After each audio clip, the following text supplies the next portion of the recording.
Hollywood থেকে দেশ বিদেশের সকলকে প্রীতি ও শুভেচ্ছা জানিয়ে শুরু করছি বিশেষ দিনে বিজয় দিবসের বিশেষ অনুষ্ঠান ভালোবাসার বাংলাদেশ। সামাজিক অন্ধকার থেকে বেরিয়ে আসার সময় হয়েছে। আলোর পৃথিবী আমাদের হাতছানি দিয়ে ডাকছে। ওগো বাংলাদেশ, ওগো বাংলাদেশ, ওগো বাংলাদেশ, ওগো বাংলাদেশ, তুমি আমার প্রিয় মাতৃভূমি। যেখানেই থাকি না কেন তুমি আমাদের মাঝে সদা জাগরুক। বাংলাদেশের মহান বিজয় দিবস উপলক্ষে প্রবাস থেকে আমরা স্মরণ করি মুক্তিযুদ্ধের যে সকল বীর যোদ্ধারা স্বাধিকার আদায়ের জন্য অকাতরে প্রাণ দিয়েছেন, তাদের প্রতি আমাদের নিবেদন। একজন বললেন যে শুধু অস্ত্র হাতে নিলে তোমার ডাকাত হবে, সে অস্ত্রের হাতে শিক্ষা যদি না নাও তোমার দেশের সৈনিক হতে পারবে না। ধর্ম নিরপেক্ষ বাংলাদেশ, তুমি আমার প্রিয় বাংলাদেশ, আমার ভালোবাসার বাংলাদেশ। বিজয় শব্দটা খুবই আনন্দের। সে বিজয় রাষ্ট্রের হোক, ব্যক্তি জীবনে হোক। একটা জিনিস তুলে ধরার চেষ্টা করি আমার ছবির মধ্যে, আমার দেশ খুব সুন্দর। হারাই এই ঢেউয়ের সাগর পাড়ি দেব রে।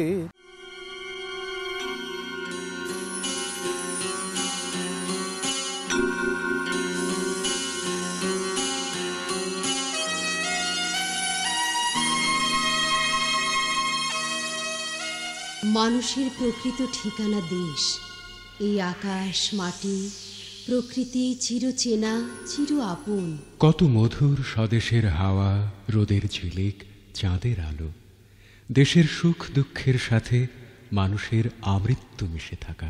বিশাল পৃথিবী, কত শত দেশ, কিন্তু মাতৃভূমির মতো প্রিয় কিছু নেই। কবির কাব্যে আর শিল্পীর গানেও শুনে সেই কথা।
জয়ের পর দীর্ঘকাল অতিবাহিত হয়েছে। আমরা অনেকেই মুক্তিযুদ্ধ দেখিনি, কিন্তু শতকোটি রক্তের বিনিময়ে অর্জিত স্বাধীনতার ফসল উপভোগ করছি। সমবয়সী বন্ধুরা, স্বাধীনতার সময়ে আমাদের বয়সের ছেলেমেয়েরা স্বাধীনতার আন্দোলনের জন্য যে প্রেরণা আর চেতনা নিয়ে ঝাঁপিয়ে পড়েছিল, তা আমরা কি ভাবতে পারি? আচ্ছা, আপনি এই যে তরুণ বয়সে কিভাবে মুক্তিযুদ্ধে যাওয়ার ব্যাপারে অনুপ্রাণিত হলেন, এটা আমাদের নতুন প্রজন্মকে একটু জানাবেন, বলবেন। মার্চ মাস থেকে যখন আমি স্কুলের ছাত্র ছিলাম, তখন এসএসসি পরীক্ষার্থী, তখনই আমরা বিভিন্ন আন্দোলনে যোগদান করি। আমরা মানসিকভাবে তখনই প্রস্তুত ছিলাম যে একটা কিছু ঘটনা ঘটতে যাচ্ছে। যুদ্ধ শুরুতেই আমরা প্রথমে ছিলাম নারায়ণগঞ্জ গুদনাইল শিল্প এলাকায়। তখন দেখলাম আমাদের কিছু বন্ধুবান্ধব তারা অলরেডি ইন্ডিয়ার থেকে ট্রেনিং নিয়ে আসছে, মানে গেরিলা যুদ্ধে অংশগ্রহণ করার জন্য। আমার মনে পড়ে একটা ঘটনা, সেটা হলো 14ই আগস্টের আগে 13ই আগস্টের রাত্রে আমরা একটা এক্সপ্লোসিভ ফুটাই আর কি, যে আমার বন্ধু ঝুন্টু বললো যে তুমি এটা নিয়ে ওখানে ওই ওই ওই যে এক্সপ্লোসিভ ওখানে রাখা জাস্ট দিয়াশলাতে আগুন ধরাই দিবা। যাক, তা আমি জানতাম না কি ঘটনা কীভাবে ঘটে, তা বিরাট বিস্ফোরণ ঘটলো। হ্যাঁ, তো আমার মনে হয় তখন থেকে আমার শুরু হলো যে ঠিক আছে, আমি এখন তখন থেকে সত্যিকারভাবে যুদ্ধে অংশগ্রহণ করলাম। ইন্ডিয়াতে যাওয়ার পরে প্রথম আমরা গেলাম ওই ক্যাম্পে। তা যা হোক, আমার টিচার ছিলেন নারায়ণগঞ্জে ওই শিল্প এলাকায় গুদনাইলে, তো ওনার নাম হলো আশাক আলী মাস্টার। গিয়ে দেখলাম যে ওখানে একটা ক্যাম্প আর কি। ওই ক্যাম্পটা মেনলি ধরেন যে ওই ছাত্র ইউনিয়ন, ন্যাশনাল আওয়ামী পার্টি, ওই সব নেতাদেরকে দেখলাম আর কি। তো ওখান থেকে দেখলাম যে আমাদের প্রথমে তারা রাজনীতি শিক্ষা দেওয়ার প্ল্যান করলো। তো ওখানে একটা গুরুত্বপূর্ণ কথা যেটা আমার আজও মনে পড়ে, একজন বললেন যে শুধু অস্ত্র হাতে নিলে তোমার ডাকাত হবে, সে অস্ত্রের সাথে যদি শিক্ষা যদি না নাও, তোমার দেশের সৈনিক হতে পারবে না। সেই অস্ত্রের সাথে যদি রাজনৈতিক প্রজ্ঞা বা শিক্ষা চেতনা বা কোনো যদি দর্শন না থাকে, ট্রেনিং না থাকে, তখন সেটা মানে দেশের সৈনিক হতে পারে না তারা। বেলায় এক মানে অলিভ কালারের একজন ড্রেস পরে একজন সামরিক বাহিনীর একজন জিপ নিয়ে হাজির। তা উনি ওই ক্যাম্প কমান্ডারকে বললেন যে যেসব ছেলেরা মানে রেগুলার বাহিনীতে মানে নিয়মিত বাহিনীতে যেতে চায়, তা আমরা তাদেরকে কিছু রিক্রুট করবো আর কি, আমাদের কিছু ছেলে দরকার।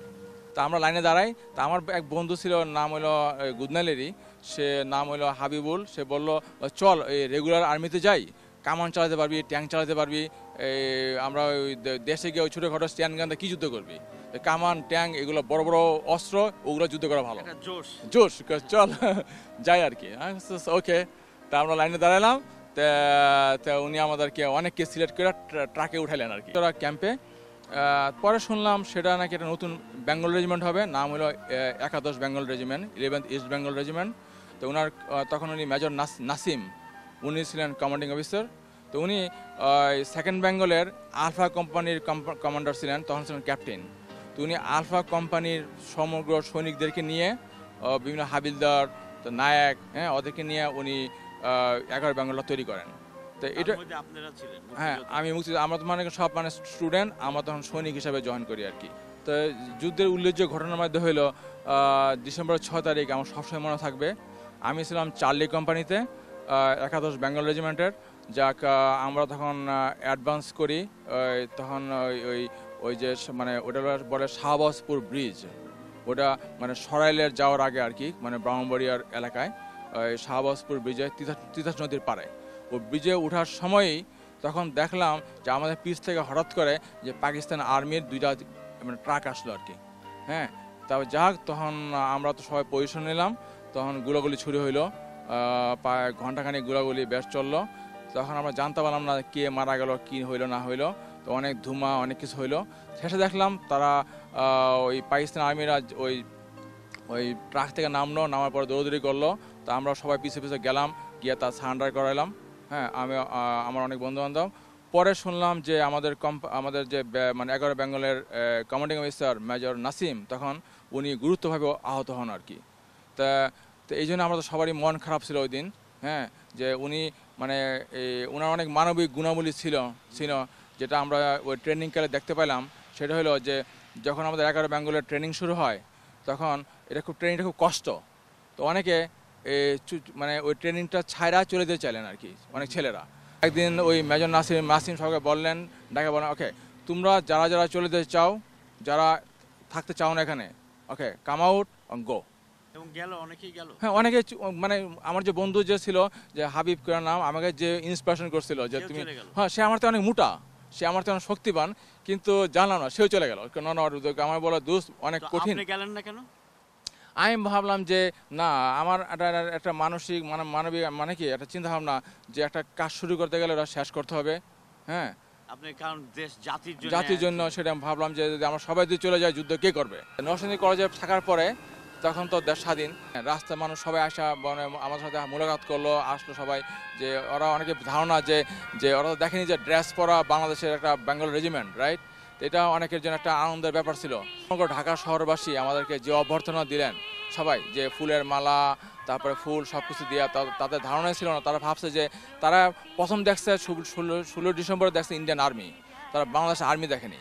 যাক, এটা দেখার পর তারা ভাবছে না বাংলাদেশ বেঙ্গল রেজিমেন্টের লোকজন আসছে। তখন আমি আর্মি থেকে বিদায় নিই লেখাপড়া করার জন্য, কারণ যুদ্ধ শেষ। আমরা মনে করি যে দেশ গড়ার জন্য আমাদের অন্যভাবে আরও প্রস্তুতি নেওয়া উচিত, পড়াশোনা করা উচিত, শিক্ষা নেওয়া উচিত। একটা জাতিকে স্বাধীন করতে হলে যে ত্যাগটা দেখার প্রয়োজন, শুধু যুদ্ধকালীন সময় না, এবং দেশটা গড়ার জন্য সেই ধরনের তার চেয়ে বেশি ত্যাগটা দেখার প্রয়োজন। এবং আজকে যদি আমরা দেখি যে আমাদের মনে হয় যে আমাদের যে একটা ঐক্য, জাতীয় ঐক্য, সেটা ছাড়া একটা জাতিকে গড়া যায় না। তা আমার সবচেয়ে মনে পড়ে যেটা, যে যুদ্ধকালীন সময় আমাদের সাথে অনেক সৈনিক ছিলেন। আমি সেই সৈনিক জীবন পার হইয়া আমি নিজে অনেক কষ্ট, অনেক মানে রাস্তাঘাট পার হইয়া যে পড়াশোনার এই পর্যন্ত আসতে পারছি, অনেকে সেই সুযোগ পায়নি। যাক, এই জন্য আমি তাদেরকে স্মরণ করি।